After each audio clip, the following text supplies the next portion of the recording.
Greetings, everyone. Welcome to the Rooted Asian American Youth Ministry Roundtable. I am Terrence Shea in Los Angeles, where I serve as the family pastor at FCBC Walnut. I am joined today by two friends and a special guest who will share about themselves shortly.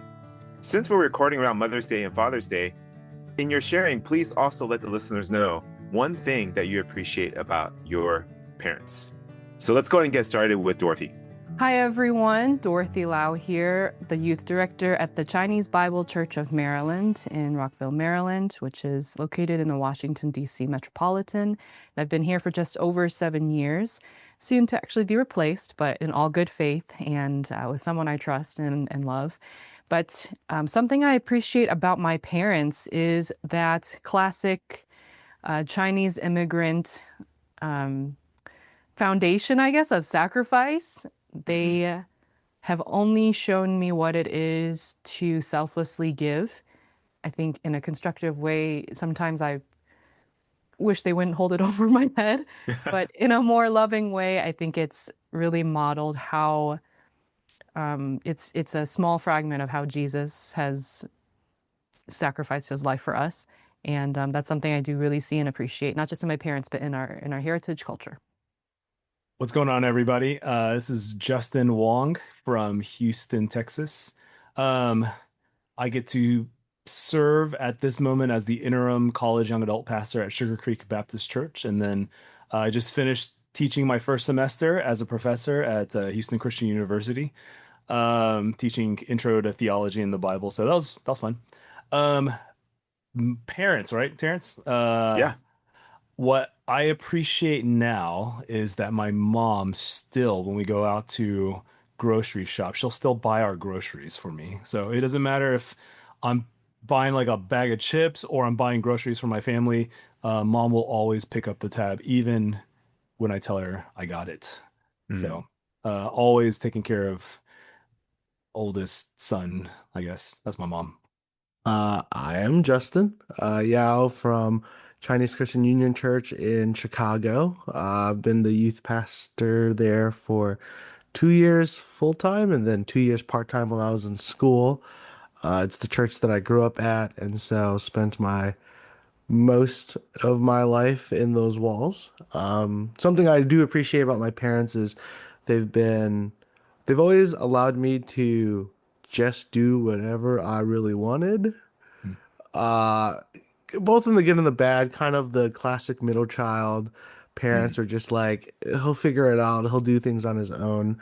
But what that's allowed me to do is actually just stay within the church. Both of my parents aren't Christian, and so kind of in that inverse way of like, I do see the church a lot as family, that many of the older members in the church were a part of my upbringing and did raise me. And I think that is in part because my parents just trusted me to make the right decision or make good decisions along the way, and maybe trusted a little too much, but thankfully it has allowed me to be where I am at.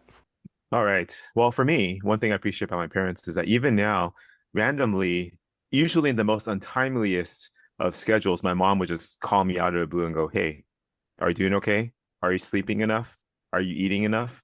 And just those things that on one hand, when you were younger, kind of like, man, like, why are you always, but when you're older, you realize that this is their way of still letting you know that you're important to them, that they're thinking of you. And for me, I have 3 kids of my own, and it's just so meaningful to know that there's a sense by which the care and the love from your parents, as maybe sometimes culturally inconvenient as it might be, really goes deep. And I appreciate that about them. And to the extent in which I'm able to do that for my own kids, I aspire and to want to do that as well. And so when you look at our group of 4 panelists today, what you see is that we represent pastors and practitioners from different roles and life stages. And even we are kind of in 4 different areas of the country right now as we speak, although that might change and will change shortly.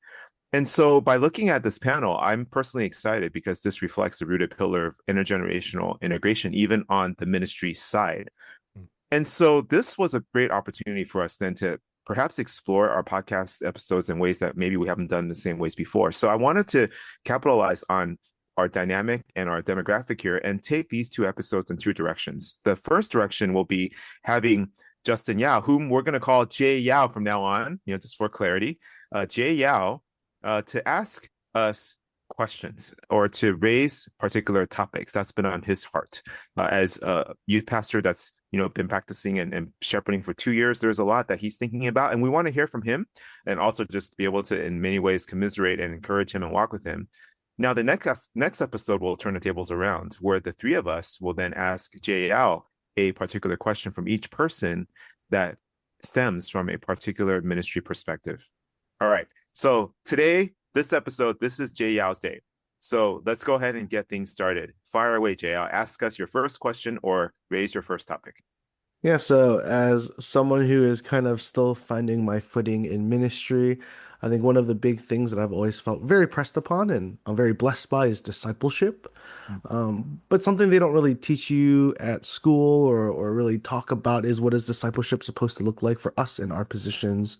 And so for each of you guys coming in the different ministry contexts, as well as actually the different positions that you find yourself in, what does discipleship look like for you? And how are you finding the different ways to be discipled, or are you currently struggling with that?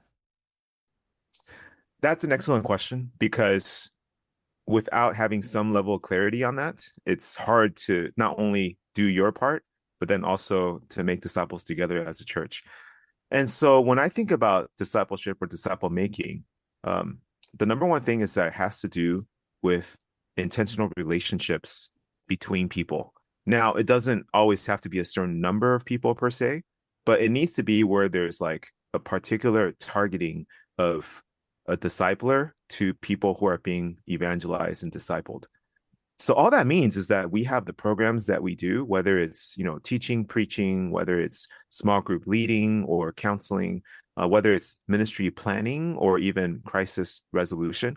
We have all those roles, but where it elevates to the point of discipleship is where you have particular people that you're invested in, that you're working with, that you are planning with, praying for, and also walking with, so that they're able to grow in their relationship with God. Now, the tough part, if you see it from the big picture in our churches sometimes, is that we're often just filled with programs, packed schedules. And so we have public roles that we have to fulfill and programs and teachings we have to churn out. But sometimes the individual people could actually fall through the cracks and become no more than just, seats that are taken and just, names on a roster. And so where discipleship starts to hit home is where we actually intentionally plan for the people under our care to be engaged personally by ourselves or by our leaders or by our parents, by the youth counselors. That's where discipleship begins. Yeah. If I can extend that, I think Terrence hits a good point, right? Intentionality is definitely it. If I can give you the long range trajectory, JL,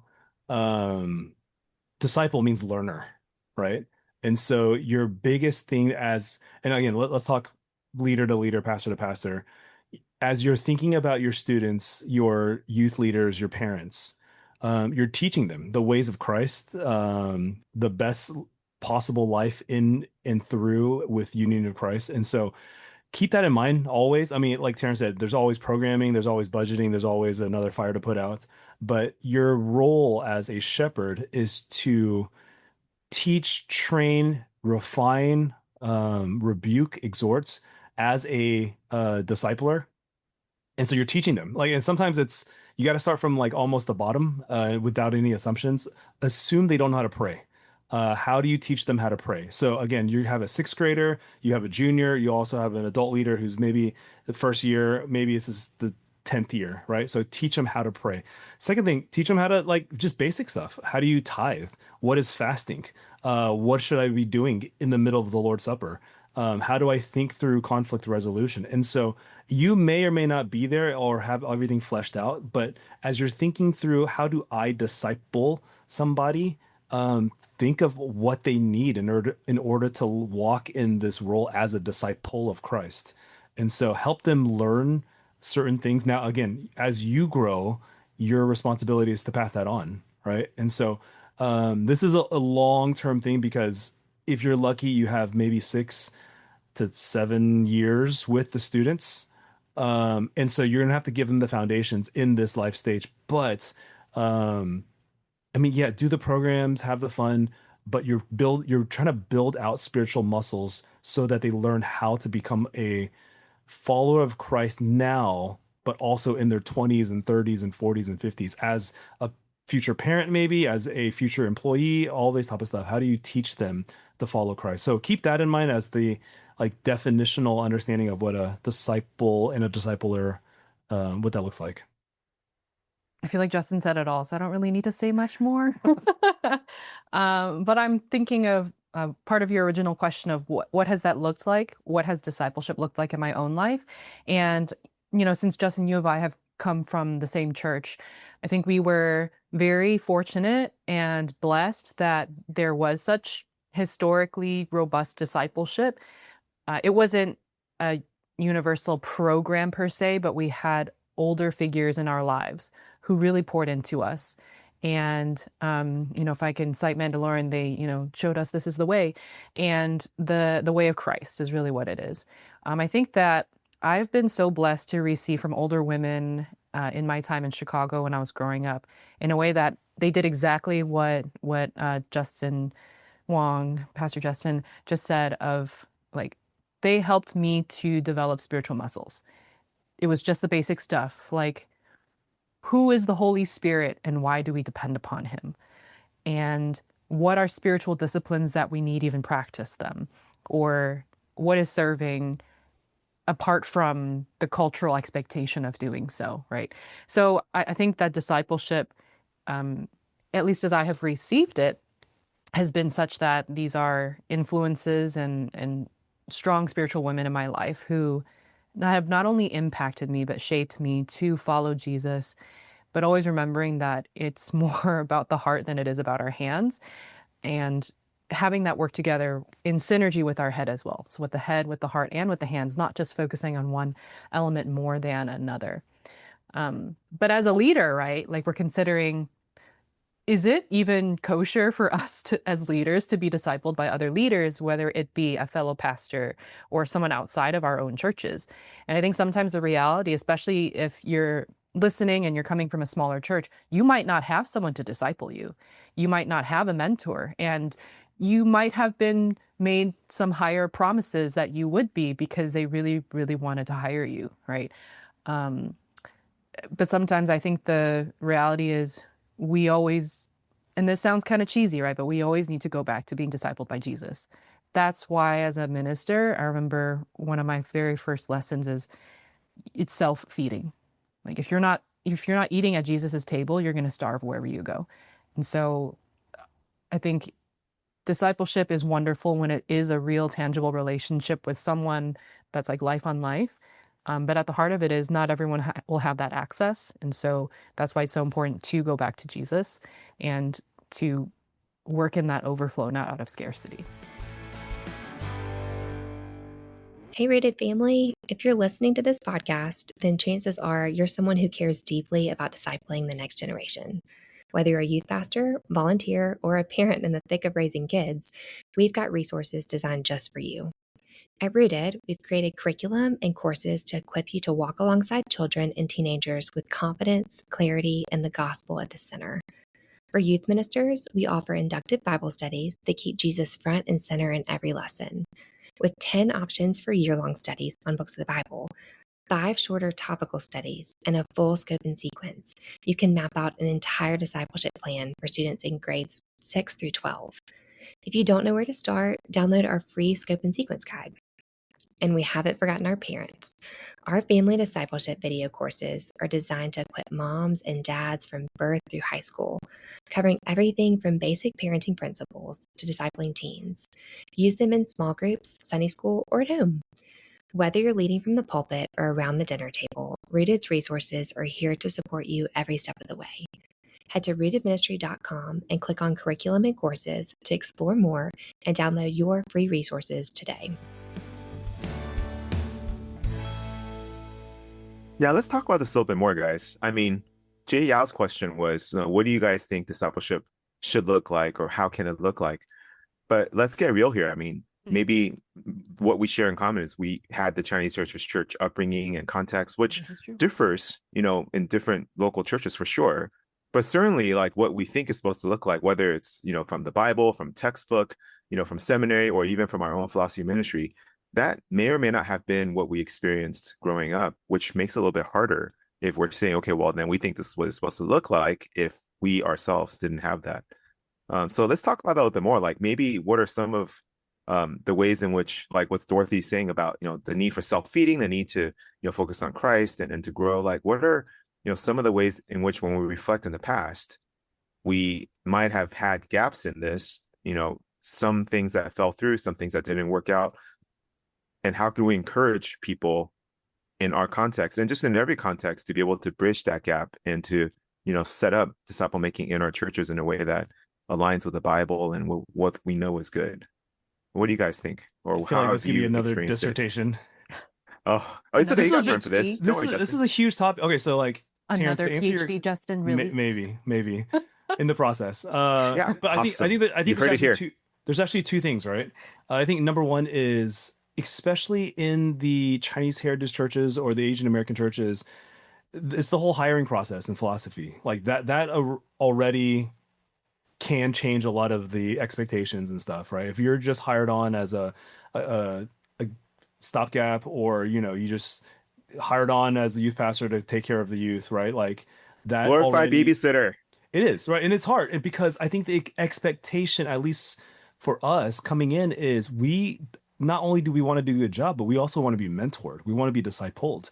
So that's a huge reality in a lot of churches. It's just you do your job, make sure you don't make a mess, and that's it. Like we'll check in at staff meetings or whatever, but there's no active discipleship. And so that is a reality. I think that's hard because you expect it. And honestly, hopefully that's a challenge that we can see fixed in our generation. It's to where it's a intergenerational, not just as a church, but also as a discipleship culture inside the staff, inside the leadership.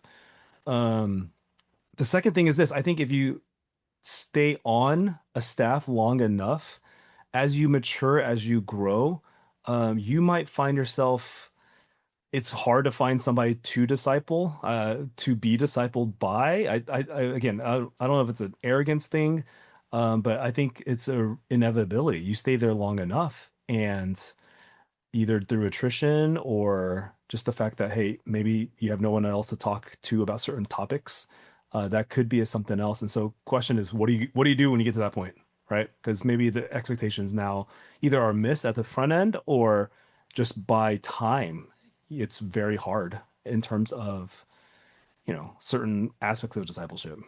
What'd y'all do?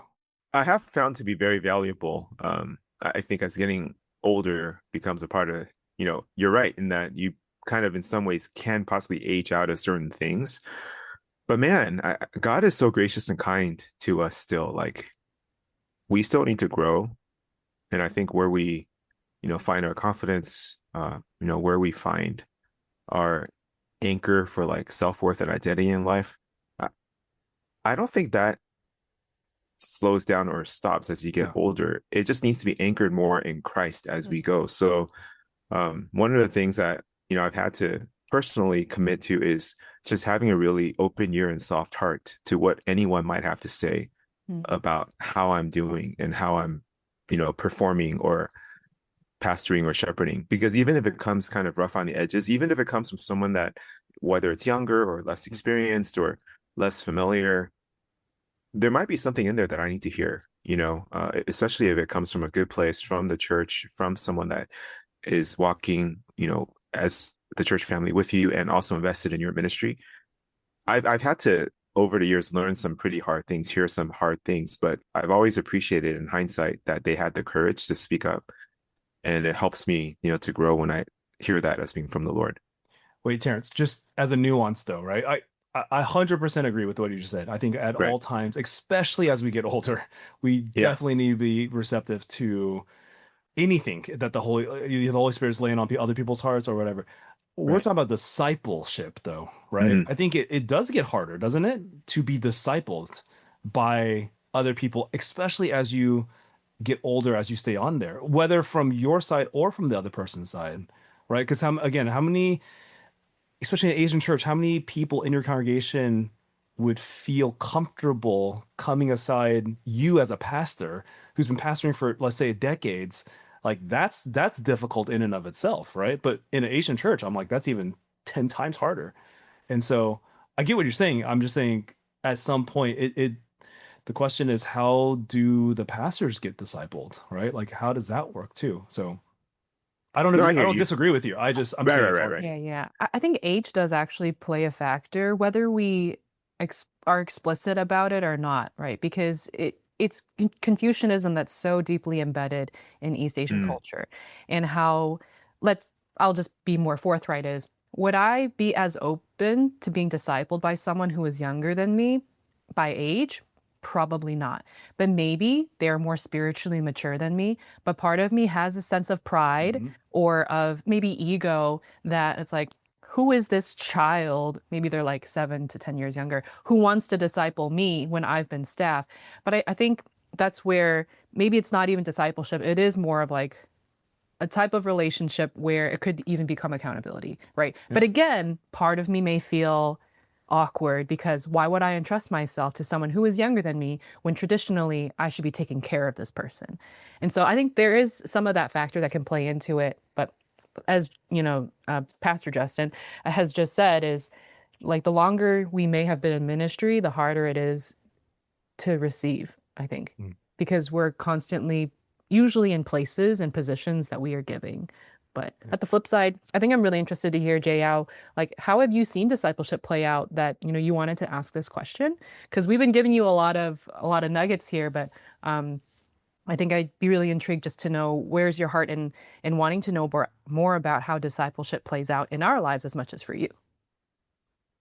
Yeah, I think this question is coming from, I think having pretty much been discipled until I decided to make my pivot into ministry, meeting with someone regularly and then having that relationship almost reversed on me, where the person that I was meeting with is now just lay, and now that I'm stepping into staff, I think there is like a sudden difference in dynamic, or I think even the change of understanding where like I went into formal training and they were just kind of learning as they went. And so even their formed would even be called like a knowledge gap between. Right. And so I think for me, discipleship has often been something that has really helped, assisted me in times of difficulty or questions. And I've wrestled with understanding my role at the church and the amount of transparency that I can have with our members. And so that has created this unique dynamic where discipleship for myself has often been found on the ground with people that I'm with, but that may not necessarily be the case anymore. And I think I've been really blessed actually, as I've kind of reflected upon my situation where as I went into ministry, a lot of the people above me, like Dorothy or other people who also jumped into ministry, began to reach out. And I found my forms of discipleship being found in that way. But there are other people that I know in ministry, even in my local area, but also people that I graduated with that are kind of struggling in this space. That, at least for myself, I kind of treated it as like, or I think of it as I got lucky that I had so many people who were more experienced in ministry who heard that I was going into it and they reached out. Right. And I recognized even for myself that, I may not have actually reached out myself because I just wouldn't have known how to or wouldn't known to do that. And that's not something that I even learned in my education at Moody. We were taught how to disciple, but we were not taught how to find discipleship for ourselves. And it is very much, from my understanding, like we are expected to keep our cups filled. But ultimately, there is a bit of peace that can be found when we are able to go to someone to confide into them and for them to impart wisdom.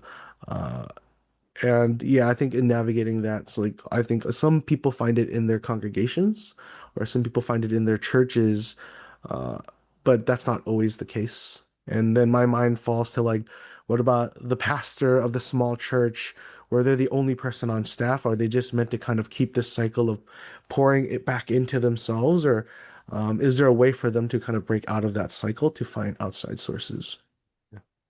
Hey, Terrence, what do you do when you don't have, if you're the only one on staff or you're lonely, how do you get connected to other Dude, resources?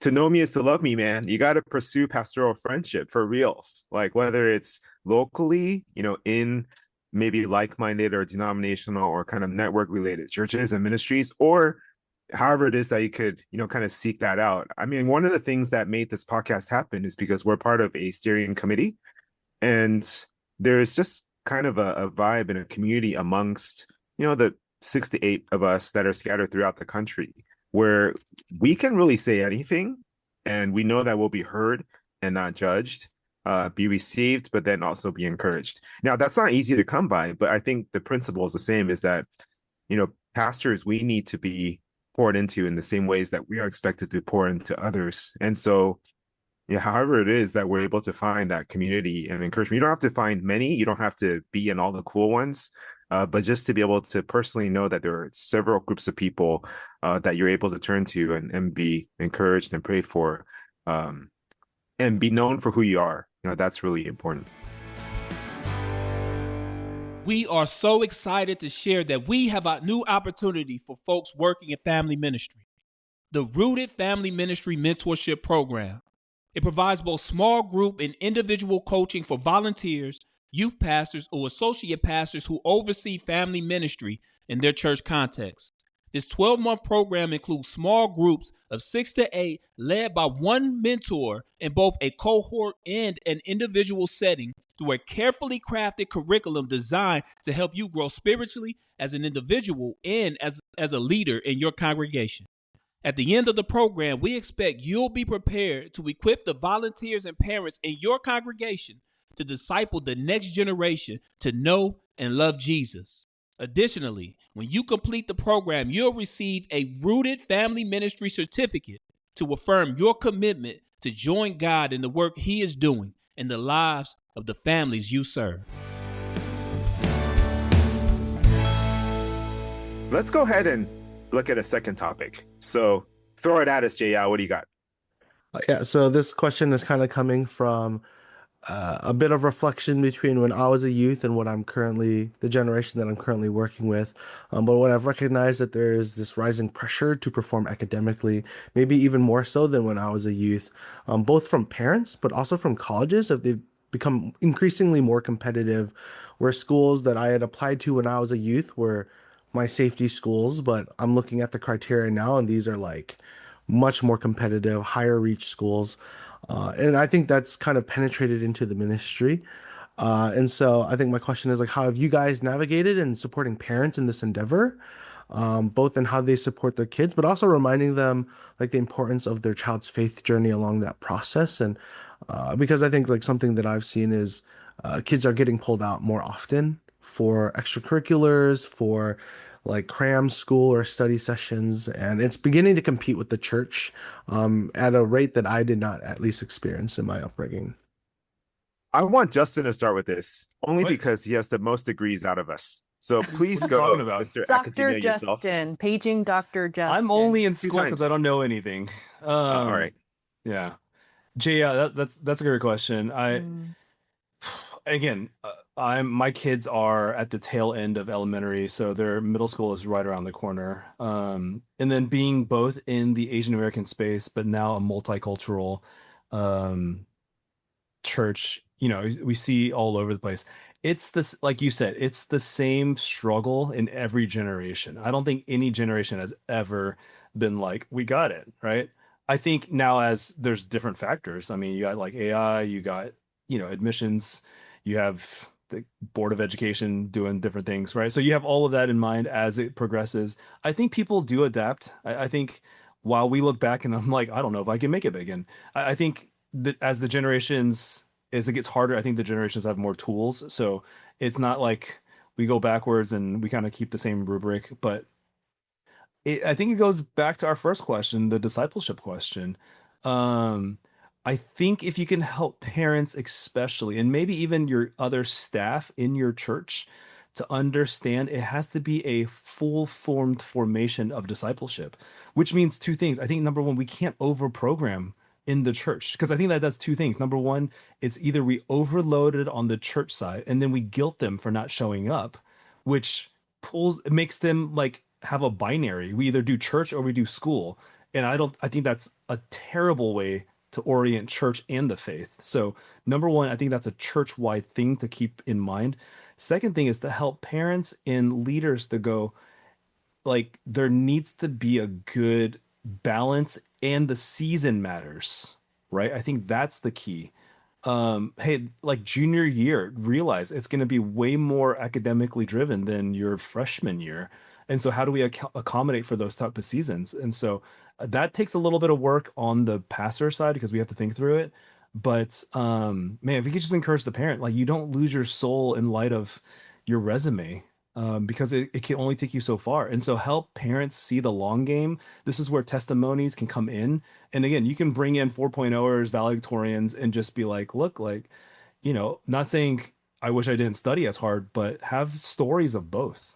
Hey, I was the valedictorian and I kept my faith. And then have ones that are, like, I was ranked the last, but I still had, my soul intact and these type of things. Testimonies could go a long way. And I think all the statistics show, like, you need both. You can be an academic whiz, but you can have like terrible hygiene and anxiety at the age of 17, 18. Like, that's not healthy either. And so you can and then you just bring that into college. And so we're discipling the whole human body, right? The psychosomatic understanding of the whole person. So just keep that in mind. I mean, long-term, long-range trajectory of discipleship has to be top of mind, front and center. I'm reminded of how easy it is just to choose other things because of scheduling and availability or the benefits that come from choosing those other things. I also recognize that even I myself have said when I was a teenager, like, oh, church will always be there. And I think that's the problem. It's that it's a mentality where if there's anything to be stable in life, it is the presence of a church community. But the thing is, the longer that students may be away from a church community, the less and less they feel inclined to return because they feel uncomfortable that with the distance, even if it's been a month or 2 months, it just feels like they might not be welcomed back. And at some points, rather than to play into the guilt or the shame or the self-imposed condemnation that students or families may have from the distance of, not being at youth group for some time, I've just had to gently and lovingly tell my students, you will have the rest of your life to strive, but you will not always have time in youth group. And so what it does is it creates a sense of urgency that, yes, these are great things to pursue, whether it be marching band, sports, cram schools, getting a tutor, going on that school trip, going on that debate team thing, going on travel sports. And still, right, if I can say lightheartedly, you're not that good. But if I can say more seriously, I think that there will always be another activity to prioritize. But if faith is all but a stability factor that we never actually choose, then it's going to be more reflective that we won't choose it in the future as well. And so I just always try to remind students, like, we make our choices. We're not here to guilt you, but it's very important that we reinforce that within the family realm, not just individual students. Because I know that, like, for serving in a Chinatown church, Justin, Jay Yao, it's that a lot of those parents might not be believers, even if they're familiar with the church. And so even if we want to say that we disciple the family, we have students coming of their own volition, not of their parents encouraging them to do so, right? So I think there is that tension that exists where we can only encourage a student so much, but their parents may also pull them in a different direction. Mm-hmm. So I'll stop right there. But you got to also help the parent understand that church, because they see it as an event or a gathering. Yeah. But they don't see the intangibles, right? Mm-hmm. Like the unseen things. It's social development. It's also, it can save their life, like literally save their life. And so I don't think the parents either have the statistics, the understanding, but it's all of the, intangibles that the church community brings out, right? Formation that is not there at school or at clubs or academics. And so to help kind of round out that piece of the puzzle, and we can be the cultural translators within the home, especially with parents, when it comes to the benefits, just the pure benefits of being part of a community, right? And then adding on to the church community, I think there's tons to be said for parents and families. Yeah, I mean, I think just to reinforce, and I completely agree and believe that that's an important point. I'm not saying that, you can just choose the other thing because church is always going to be there. I think the fact that there is the belief that church is always going to be there, it is that reason that there is a tendency to choose other things. Instead, it's capitalizing on this understanding that a teen's time in youth group is just so limited. And we want to be able to encourage them to step into those spaces with balance, in their many responsibilities, including their family, but to step into those spaces that are faith forming, not just good for your resume. So just for clarity there. Yeah, for sure. And I think this is where we come back to discipleship as being a personal thing, relational thing that transcends programs. So it's even where, if we're trying to invest in the person and the family, then it's where we bend both ways, right? We want to emphasize how important it is that they're a part of Christian community and that this is a part of their rhythm, weekly, monthly, yearly.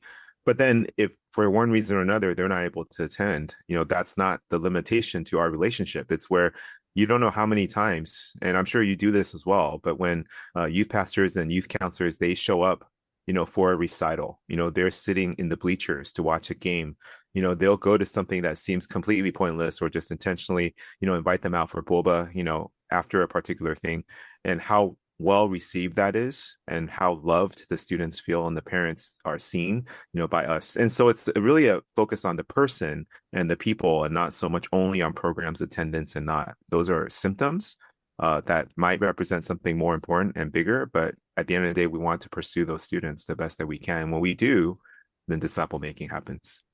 All right, everyone.